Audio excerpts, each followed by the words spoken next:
put myself on the screen. And welcome to another episode of Stuck in My Mind podcast. I am your host, Wize, and I'm excited. My guest today is a highly sought after business strategist and pitch coach who has helped leaders raise over 5 million in capital from startup founders going from zero to oversubscribed to Fortune 500 executives mastering boardroom storytelling.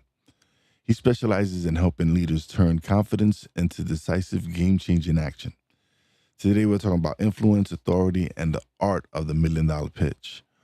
Welcome to the show, Michael C. Clark.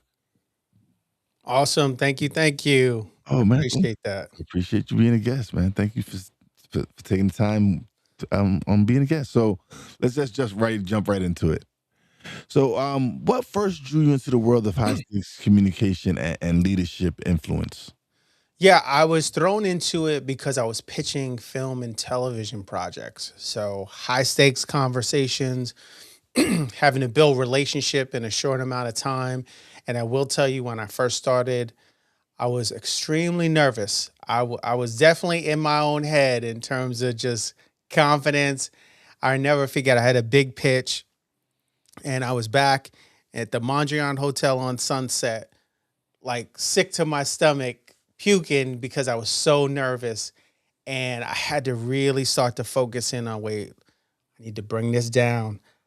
I need to be able to deliver a message. And I will tell you, quite a few mentors later and some really focused work, I transformed from that to being able to help other writer producers to pitch, tell their story. That led into working with startups and entrepreneurs. And here we are today. But it started in a very introverted, nervous place. So many people think like, oh, you could just naturally pitch. I'm like, oh, it wasn't naturally that way. I had to really work into it. You had to make it your pitch, right? You had to find, because even with podcasting, right? I didn't start off knowing how to podcast. I wasn't in media. It wasn't a platform that I was really accustomed to. It took me doing the podcast and continuously doing the podcast and improving. So I'm sure, like with anything, when you're learning how to pitch, you're probably tweaking it different ways and trying to make it improve it here, taking this out there. So it's like for anything, it takes you practicing something to improve on it. Yeah, absolutely. And to that point is really finding your voice. That because I'm sure even podcasting, there's times when you deliver and you feel like you are in the zone. Yeah. And it's all coming together. And other times it's falling a little flat. But it's that practice where you really find your voice. Almost like when a singer can hear, like, I'm on note right now. And your pitch becomes this thing like, okay, I'm hitting. I know that I'm coming across loud and clear. So what did your early experiences at Morgan Lewis and Thomson Reuters teach you about power and persuasion? Yes. Well, interestingly enough, and this is where I think my niche is today, I was in a lot of spaces and places where I was the only one that looked like me. So what happens is you have to bring a level of confidence where, and I'll tell you like this, I know a lot of people say, oh, you have to work twice as hard. Listen, I'm all for that and I get it. But part of it was I said to myself, I'm only in the room because I belong here. And I began to carry myself that way. So that early experience of being able to work with some of the top partners and executives in the legal industry at the time, I knew I was there because I belonged there. And one of the greatest compliments I received from one of the partners at the law firm, they said, Michael, we enjoy working with you because you treat us like we treat our clients. And some of their clients were some of the top corporations around. They bill out anywhere from $2,000 to $5,000 an hour. And if I was providing that level of consulting, that level of service, that let me know, that was a clear indication to me that I was hitting the right spot. So to bring that around is being in those spaces, knowing that you're there for a reason. And these are the same conversations I have with my client. because as startup founders or executives, and many times they may be the only woman, only person of color, and that feeling of imposter syndrome, I don't belong here. I'm like, no, no, no, no, no. Shake that off. You are here because your resume brought you here, your experience brought you here, your relationship brought you here, and now it's you showing up that's going to keep you here. So it was just such a priceless lesson um, working with those two firms. And that I can feel you on the with the imposter syndrome and everything. Even because even when I first started, and I was having these conversations, and it was just me just wanting to learn and grow, and just I was having so much fun in these with these conversations but once I started improving and my guests started really bringing much more value, like yourself and all that, it was like kind of weird for me because none of these lanes were my lanes, but I am talking to these people and having these conversations and learning so much and building a brand with my podcast and all this stuff. And there was a point like I'm thinking to myself, what am I? I'm not supposed to be here. This isn't like I'm not. You see all these celebrities with all these podcasts and all these, and here I am launching a pretty. I've grown a pretty decent sized podcast without really not knowing much, and so I'm always questioning myself. Yeah, and but I will tell you, sometimes that's good because that keeps you on the edge, Mm. right? You question yourself, you continue to refine. It's when you question yourself and it slows you down. When you start to question yourself and you don't evolve. So that little thing in you that says, "Okay, why am I here?" And hey, I'll tell you, you're here for a reason, and there's I always say to my clients, you're the answer to someone's prayer or problem. So even with the people you bring forward on this podcast, there's somebody right now that's saying like, "Hey, I need this." There's someone that's saying like, "What am I going to do?" They hear one of your episodes, and clearly that's what you're called to do. So, Yeah. but like I said, and it even goes to I'll say that when it comes to confidence and pitching, is that even with when I work with a client, they think that they're just going to get to a point where they're never nervous. No, I want you to have a little edge, a little butterflies. Some of the top performers have a little something in their gut before they take the stage. And so there's nothing wrong with it. Oh yeah, no, I would be lying if I didn't say it. For every show I have a little bit of nerves. It's with anything. With anything, Mhm. it's just. But it's the more you like, the, the more I'm into the episode, the nerves just kind of go away. Absolutely. Yeah. So was there a defining moment when you realized storytelling, not strategy, really wins deals? Yes, I will tell you there was one of my founders that I work with really stood out in that she came to me and she was 0 and 11 with pitch meetings. Mm, Great product, great idea. But she was 0 and 11. And she said to me, and I'll never forget it, she says, when I go into a pitch, it feels like I'm being interrogated. It feels like literally like I'm just getting badgered with questions. And what we did was we focused in on really taking control of those calls. And the same thing when it comes to storytelling is that when you're really laying out the who you are, what you do, the transformation you bring, and you laying all that out, you're controlling the conversation. And I'm a big proponent that when you walk into these situations, there should be a little bit of swag, a little bit of bravado. And that comes across in the storytelling, being able to take somebody on a journey, being able to connect, being able to be what I call an attractive startup, an attractive founder, an attractive uh, executive. And again, that really wins the day. Being able to tell a story, make a connection, because people can feel and appreciate when you've taken the time to really research, what I call like research the situation and tell a compelling story that connects. mm. Excuse me. So, what mistakes do you see founders are consistently making in early pitches? Um, in no order of importance, staying too technical. Hmm.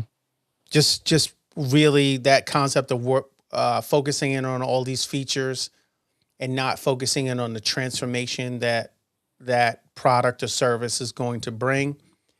Two, not taking the time to build relationship. So instead of jumping right into slides or the presentation, being able to slow it down and say, you know what, before I get started, I'd love to hear more about you and some of the other projects that you've invested in to this point. If you start out like that, most investors are going to be like, wow, I've never gotten that question before.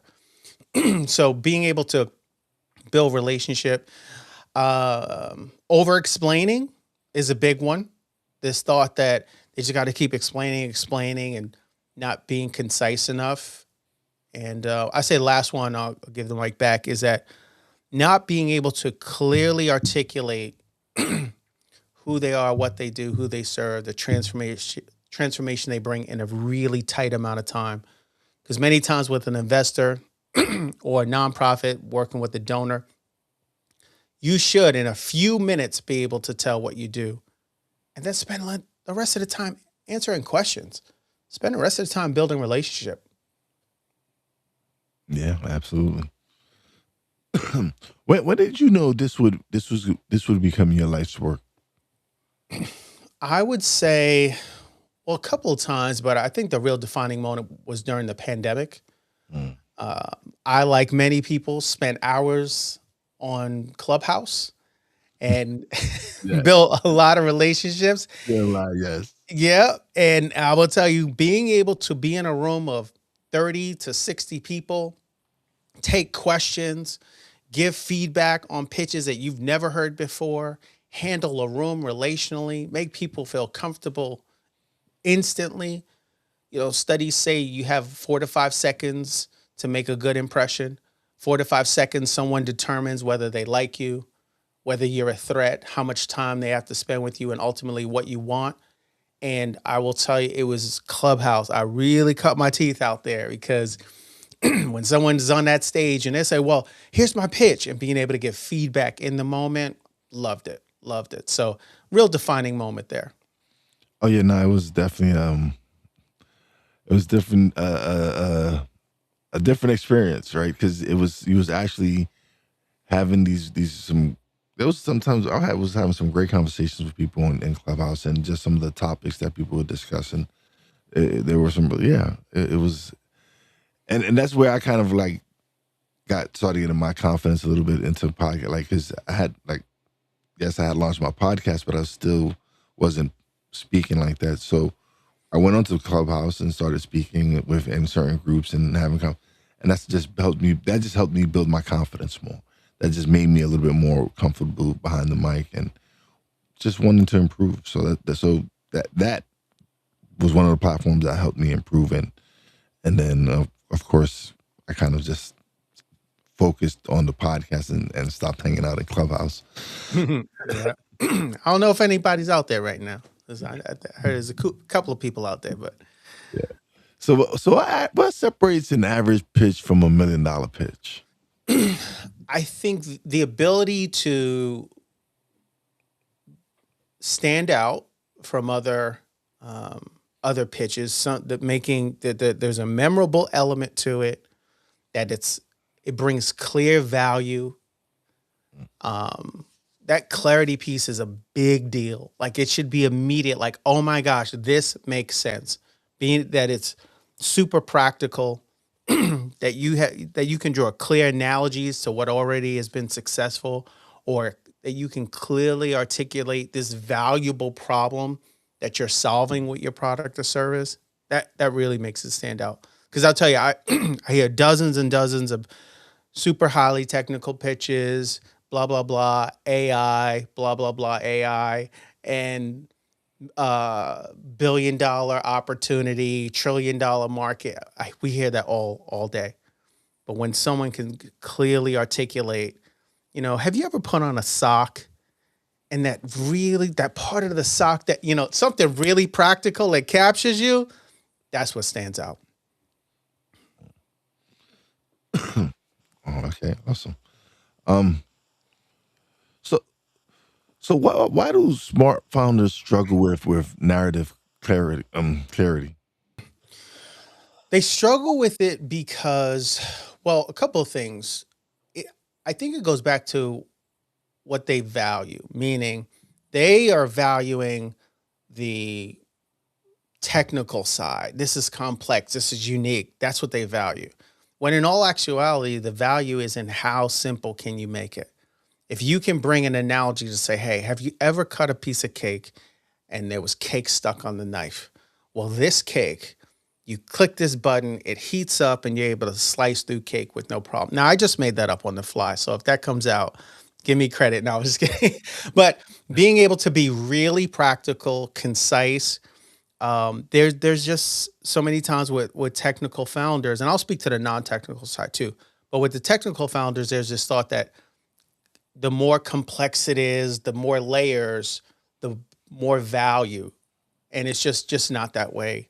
And then on the non-technical side, I think sometimes it's too kind of watered down and too simplistic, and it doesn't have a real solid revenue model. It's just built by, usually you hear something, well, people will just like it. It's needed. You hear these broad, very broad promises. So again, it's what they value. So when there's real clarity, it's a balance of, yes, there's some technology behind it. Yes, there's some clear pain points being resolved. And here's how it's going to be profitable. Just a simple equation. Mm. So how do you help someone move from nervous to commanding in high stake rooms? Like, how do you get them to? I know it's a process. I know it takes some Absolutely. time. I know it's a process. So how do you get them from being that nervous founder to someone who just steps in the room and they're like, who is that? Sure. No worries. No worries. So I do have this. I put most of my founders in a 90-day accelerator. We work together for about 90 days where we clearly upfront articulate the clear problems that this product or service is going to solve. Now, with that, I'm always listening for the real reason of what makes them tick and then what challenges might have occurred. I'll separate those two. If I'm working with a founder and they have never liked presenting in front of people, or maybe they had a bad experience presenting or they flopped, we've got to confront that up front. So there's a little personal development, not therapy work, because I'm not a therapist, but we got to get some personal development in there to figure out what's kind of going on in the brain. Some of it is imposter syndrome, as I mentioned early on.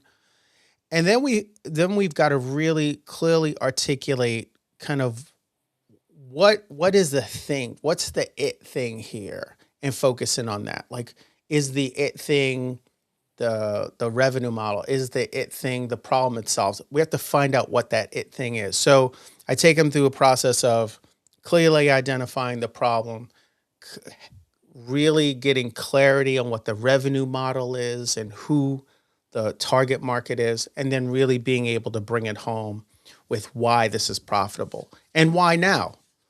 So again, that brings such amount of clarity. My framework is called attract, connect, and close.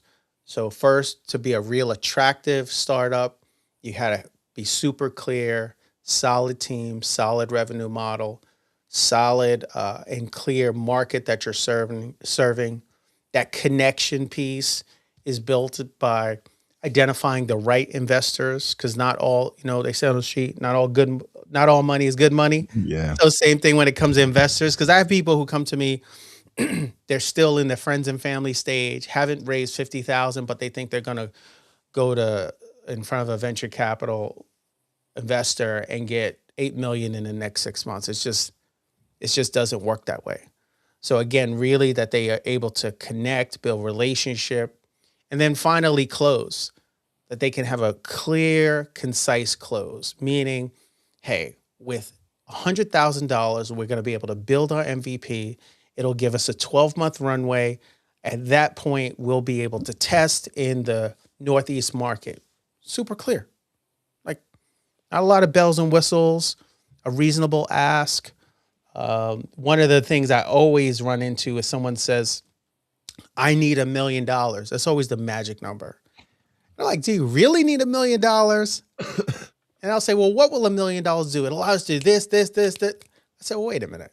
You just mentioned something there. You don't have an MVP, or yeah, you don't have an MVP or a working prototype. How much is that going to cost? Well, we can do that for 100. I was like, that's how much you need. Let's get to square one. So working with people, kind of talking them off that ledge, getting them out of the Shark Tank mentality of they're just going to present and all of a sudden get $1 million. So, yep, that's what I do.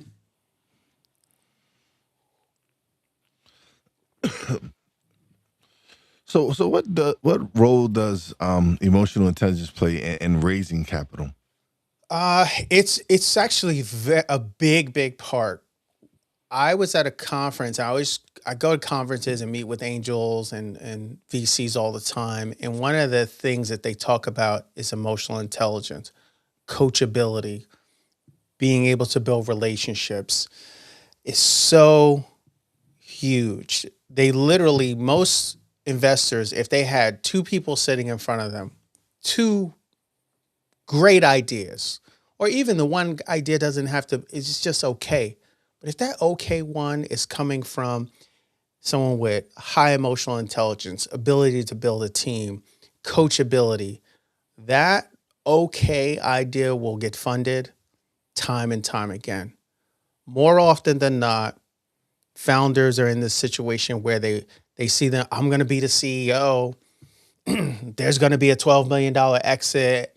And there's just this not so good grasp at reality and the way things work, plus real low emotional IQ, can't take criticism, struggle to build a team. Maybe they've been burnt before and just bring in a lot of baggage. Investors can spot that right away.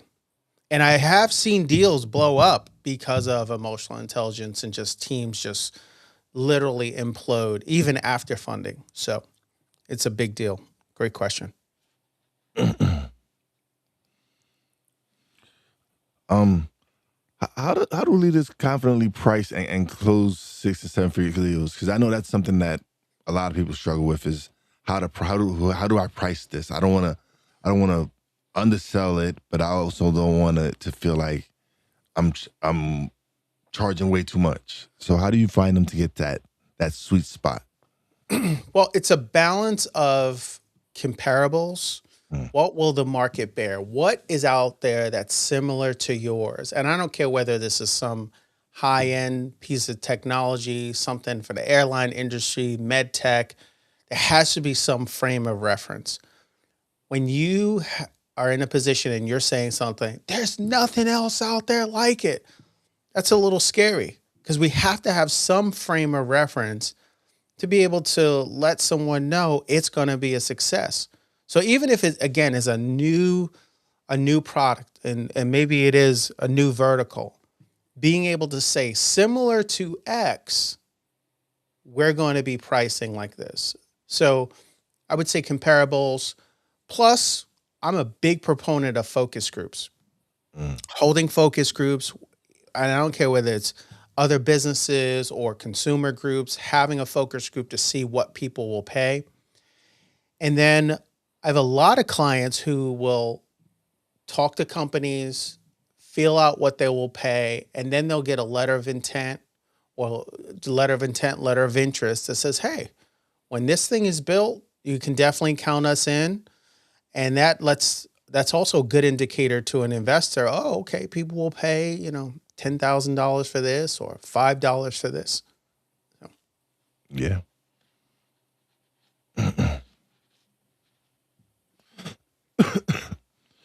So what does boardroom storytelling really mean? Yeah, that is when you can go in there with first, there's that old saying, you start with the end in mind. Okay. you start out with, what do I need to leave this audience with? What do I need as a result? What am I looking for as a result? Am I looking to get approval on this annual budget? Is it to show the rest of the marketing group or pitch them on these concepts? Really taking the time where you're not just thinking information and slides, but you're taking into account your audience. You're taking into account that you also have a dynamic group. I'm certified in the DISC profile, Hmm. and you have the D, I, S, and C. Yeah. D are going to be those demanding people. I is that high extrovert party people, marketing. S is going to be that steady, reliable. C is that calculating, precise. That storytelling has to take into account that you're talking to some D's, some I's, some S's, some C's. And I always give this example, even in the introduction. It could sound something like this, and I'm literally going to hit every group. Well, hello, everyone. My name is Michael Clark. In today's session, we'll be together for about 30 minutes. Please don't worry about taking notes. We're going to send you the presentation afterwards. And I do want to start out, if everybody could just go around simply and introduce themselves. And once that's done, we can get started. So to my D's, I let you know exactly when we're going to start, when we're going to end. I gave my I's that personal introduction to build relationship. I gave my S's, my steady people, the option that I am going to send notes. And also the C's love the fact that the whole meeting is being recorded. So the reason I'm saying that is that we have to take into account what we want as an end message. We have to take into account what we want out of this conversation, who we're talking to, and know that many times we're talking to a diverse group. And if you build that into stories, you will get not a round of applause, but I think one of the best compliments you can get at the end of a presentation is when people have no questions, because you've hit all the points that you've covered it, and people say, "Hey, listen, I get it. I understand." Oh yeah, no, that sounds like that's like a perfect storm right there. Where you just go out and say what you say, and then they understand. So yeah, no, Mhm. absolutely. Mm. So why does authority come from clarity, not volume? Yeah, because we live in a society where we're getting so much information, notifications, Mm. AI. We got so many different things coming at us. When when someone comes into a space and they're clear, concise, and transparent, you stand out like a sore thumb, because now you're not just this flood of information. "Ah, I'm not going to pay attention. I'll just listen to the recording." Where you're now looking where you care. Because when people know you care, they will listen. And so that clarity, transparency, being concise, people really, really appreciate that. So the reason it makes, again, more sense now than ever is because we're just so inundated. We're in a scroll culture where we're getting all this stimulation second after second. And so when you step out of that noise and you say, "Hey, listen, today, this is what I'm going to talk about. My hope is that you get this out of it. There'll be questions along the way. I want to make this as interactive as possible." You stand out. Yeah, absolutely. So what mindset shifts must founders make before approaching investors? A couple of things. One, you can't and you will not be able to do it alone. So there's a need to build team. Yeah. Two, mindset shift of coachability. Know that with the money, unless they literally are silent handoff investor, they're going to have some input. You have to be open to that. Next piece is, as I mentioned before, that they may not, and I almost think shouldn't, be the CEO all the way through the process, because there's nothing like bringing in a talented CEO that has led a multi-million dollar organization coming in at some point. And also, it makes your startup much more attractive when you're not the CEO or open to bringing in another CEO. And that role isn't just a title. It's really the ability to build and run a large organization. So I would say those are the mindset shifts up front.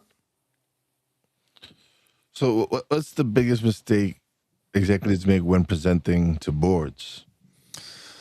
Uh, Biggest mistake, I would say a couple of things happen, and this is one. Um, I'm a big proponent of creating extensive FAQs. Mhm. Many times when people present, they're like, "Ugh, I hope they don't ask me this," or they take questions or objections. They take questions as an objection, like, "Oh, they kept asking me this and it was pushback." No, when people ask questions, they're engaged.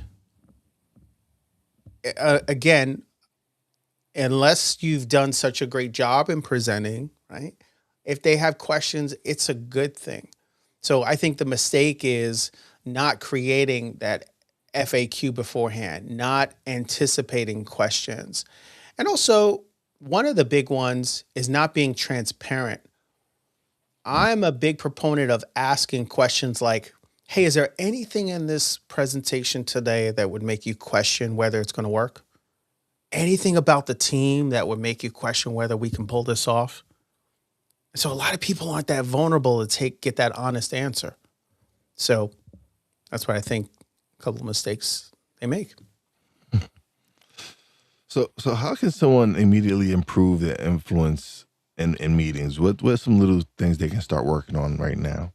All right, so a couple of things. You should have a solid pitch that when you're dropped into a room, into a space, that you have a clear, concise pitch, a clear 1 minute, 125 words, clear who you are, what you do, who you serve. And you should, one, write it down word for word. Two, practice it by yourself so it sounds amazing whether people are around or not. Because more often than not, I hear people say, "Oh, well, it just depends on the room. I need to feel the vibe. If I don't see the faces," listen, you might be presenting to a camera, a screen, and the person doesn't even have their camera on. You should be able to be great in any space. So write it down, practice it alone, and then practice it in front of your friends and family and ask for feedback. Okay. Definitely ask for feedback. That's one thing. Don't have your pitch or your presentation in this silo. I've worked with writers, and this is funny because I think writers and founders sometimes are the same. They don't like exposing their work to the world, and they only want to present it when the stakes are on the line. I'm like, no. I was like, you don't need to hear feedback for the first time and there's $500,000 on the line. You need to hear it when you're in the kitchen with your friends and family or over coffee. Get the feedback then. So, yeah, so write it down, practice it alone, and then get feedback. Awesome, awesome. So what does excuse me? What does stepping fully into your authority look like? That's where, fully into your authority, I'm a big proponent that you're called to serve or save someone, just like a superhero. So that full authority says no matter where I put you, you know who you are, what you do, who you serve, and the outcome that you can bring. And no one can question it. So I always love to use the analogy of superheroes, right? We know that the Hulk can smash stuff. He can break stuff up. He can jump 5 miles at a time. We know Superman could fly. We know Batman has his utility belt. And everybody listening to this or watching the podcast knows that well, if they don't know, should know that they have a superpower. And being able to know who you're called to serve or save, what problems only you can solve, brings an authority that no one can question. Mm, awesome. So if someone listening has a big vision but lacks confidence, what's going to be their first move? Big vision, but lack confidence. The more you can take a vision and make it executable, Mm, confidence will take every step with you. So if you've got an idea, put it into a PowerPoint, right? If you then put it into a PowerPoint, what parts of this can you build? As well as, who do I need to meet to be able to bring this vision to pass? So making it as executable and tangible as possible. Again, I meet so many founders that get to me and they're, I got this great idea and I'm like, well, what do you have? Well, I'm working on a pitch deck. I'm working on it. I'm like, so what do you have to show? Did you build anything? Anything at all? Nope. And even if that means sometimes having a great idea and getting a focus group, just getting together. I've had people do focus groups as simple as, I call it the Amazon focus group. Get 10 people together and buy 10 Amazon gift cards for $10 each and say, hey, I want to get you guys on a Zoom. I'm going to ask you some questions. And at the end, I'm going to send you these gift cards. Just testing it out. And what happens is every step along the way, when you get that checkbox, like, yeah, this makes sense. I got some feedback. That confidence rises higher and higher. Because if you think about it, the reason you're lacking confidence is because you don't have anything to show anybody. Right? And it's so much easier and riskier to risk $100 doing a focus group or $500 doing a focus group than thinking, oh, because some people, and I'll take a step back, I'll have a conversation with somebody and they're like, yeah, I'm going to raise like $5 million in the next 6 months. I'm like, well, okay, yeah, let's do a focus group for 1,000. 1,000? Oh, no, I can't. I'm like, wait a minute. You want somebody to invest $5 million over here, but you won't spend $1,000 to do a focus group? Yeah, that's not matching up. So way to build that confidence, make it tangible, make it real, put it into a deck, test it out, talk to other people. And I will tell you, last part is, don't worry about people stealing your idea. That's another thing that kind of keeps people back and scared. The reason is because if I can just hear your idea and just simply execute on it, I kind of question how great of an idea it was. If it's something that's so uniquely you and there's this real intellectual property behind it. Now, again, I do want you to trademark, copyright. I want you to protect your ideas, right? Document them. I don't want you just throwing it out to the world. But I've met more founders that have said, I've never shown this to anyone because I thought someone was going to steal it. I'm like, you're going to have to talk to somebody someday about it. Absolutely. Definitely. But this has been awesome. And we've come to the part of the show where you get the spotlight and you get to plug away, let everybody know websites, where they can find you, everything. Absolutely. Absolutely. So please go to Instagram and put in personality pitching. Right in my bio are links to book time with me. Also, you can go to personalitypitching.com and also book a discovery call, strategy call. And let me be really clear. It's not about a sales call. I literally bring value to those calls, strategy. I'd love to hear where you're at on the journey. And if there's an opportunity for us to work together, great. Otherwise, you will definitely walk out of those meetings with value. And please mention that you found me here on the podcast. And I do a little something extra for you if you mention the podcast. So I want to thank you so much. Awesome. Thank you, man. Thank you for being such a great guest. It was awesome. I appreciate your time. No problem. Thank you. Don't leave just yet. Let me just close out the show. We're chatting a little bit off the air, but this was awesome. I really appreciate you. Dropped some real good nuggets, man. I thank you for stopping by and sharing the information that you did. No problem. Thank you. All right, everybody. Another great episode is in the books. If you're a founder or leader preparing for a raise, a board presentation, or your next big pitch, connect with Michael C. Clark and explore his frameworks for strategic storytelling and authority. All links are going to be in the show notes. And if this episode sharpened how you think about influence, share it with someone who needs to command that next room. You know how your boy Wize does it. Peace out.